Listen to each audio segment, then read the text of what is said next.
services are the human and financial resources, no, nakalagay sa LGU natin. So ito po yung makikita natin, work and financial plan, fund utilization report. Minsan may plan lang tayo pero walang budget utilization. Hindi ko alam saan napunta. Okay. Ano yan? AOP natin. So dito mahuhulog. Narrative reports, LIPH. Yan. Sabi nga ni Doc, gagawa naman tayo ng ating LIPH and other financial budget reports. Next is, ito po, no, yung sa coordination, referral protocols. Meron po ba tayo nito? Meron tayo sa RHU? Referral protocols. Yes, kasi kailangan po ito, no? Saan natin i-refer? Ano yung mga i-refer natin?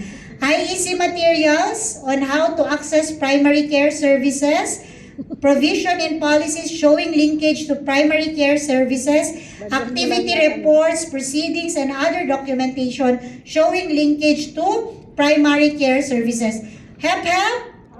Kaya po napakahalaga na meron tayong yung referral system natin, no? Pag-refer ko kay Sir Jomar, dapat, ano yung babalik sa akin? Nag-refer ako kay Sir Jomar.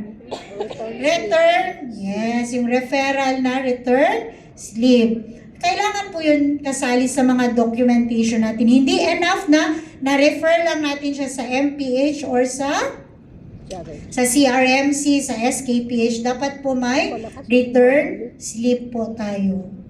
Yun yung isa siguro na kailangan natin i-strengthen. Next, develop personal skills. Ito na yung kailangan meron tayong proof of coverage. Ilang participants, may picture ba tayo, anong nangyari sa trainings natin, naka-document po siya. Ibig sabihin, may narrative report, may attendance sheet.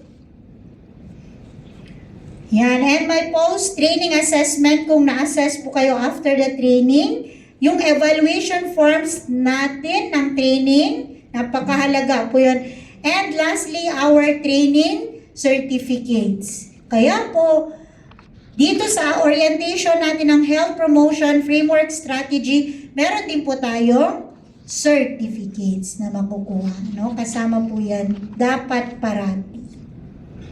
Next is, sa ating IEC and Advocacy, meron po tayong Complan. Saan po makikita ang Complan natin?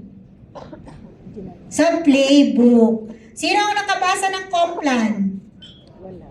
No, meron po dyan Complan, no? Kung ano po yung expected behaviors pala ng ating mga intended audience. Okay? So, maliban dyan, ano pa po? Narrative reports and documentation photos of the activities conducted.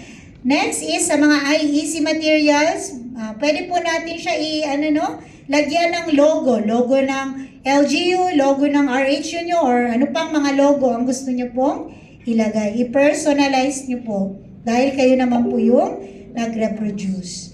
And other IEC capacity building modules, FAQs, etc. So pwede nyo na po dyan ilagay, no?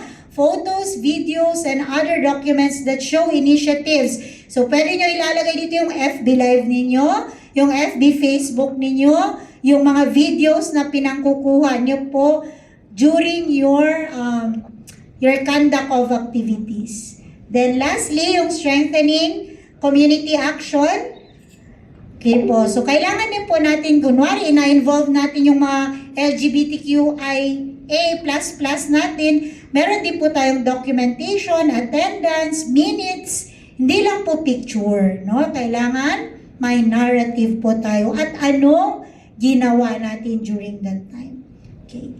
And thus, the intervention has a feedback mechanism to elicit insight, comments, and suggestions. So, yan po, dapat meron tayong post-event feedback survey, client satisfaction survey. Yan po yung mga kailangan natin establish sa ating mga RHUs. Screenshot ng participant comment. Hindi po yung tao ang screenshot nyo ha.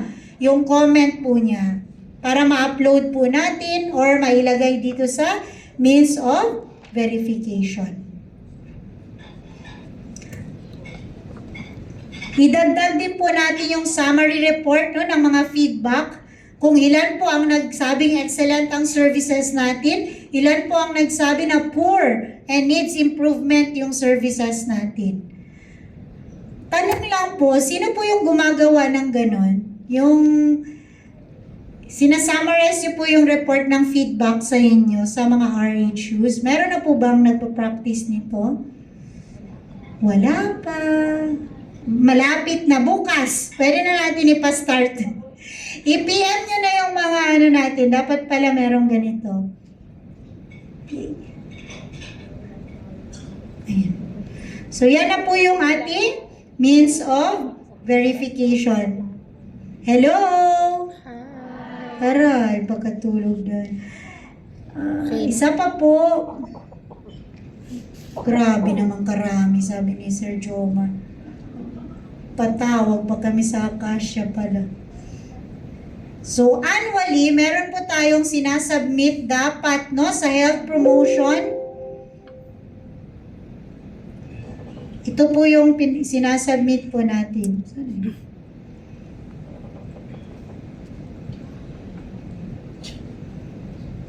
Yan. Health Promotion Annual Report. Annually po. So, nilalagay po natin dito lahat po ng ating health promotion activities. So, nakalagay po dyan, maximum of 3. Yung ating main accomplishment. So, pili po kayo. Main accomplishment, 3 po. Anong title niya?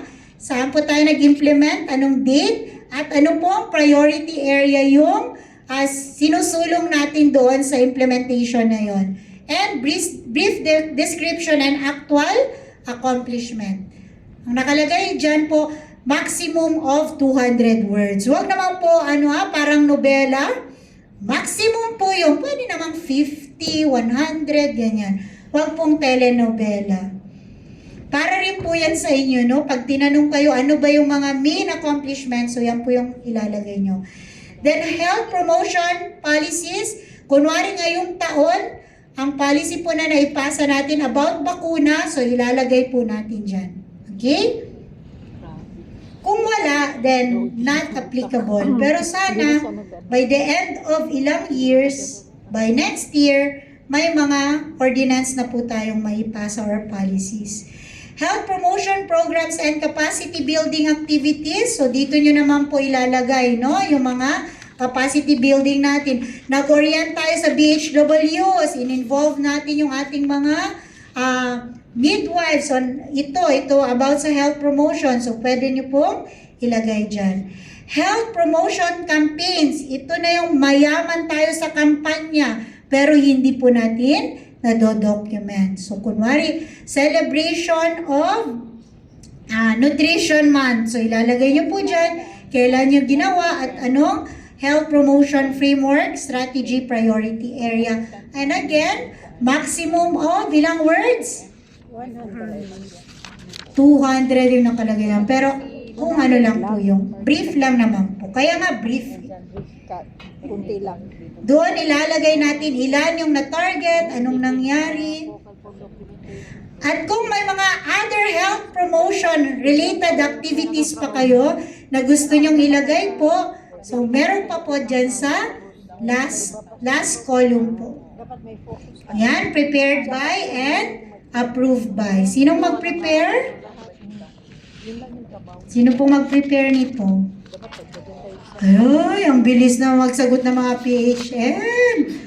Kawawa yer. Okay, sino pong mag-a-approve nito?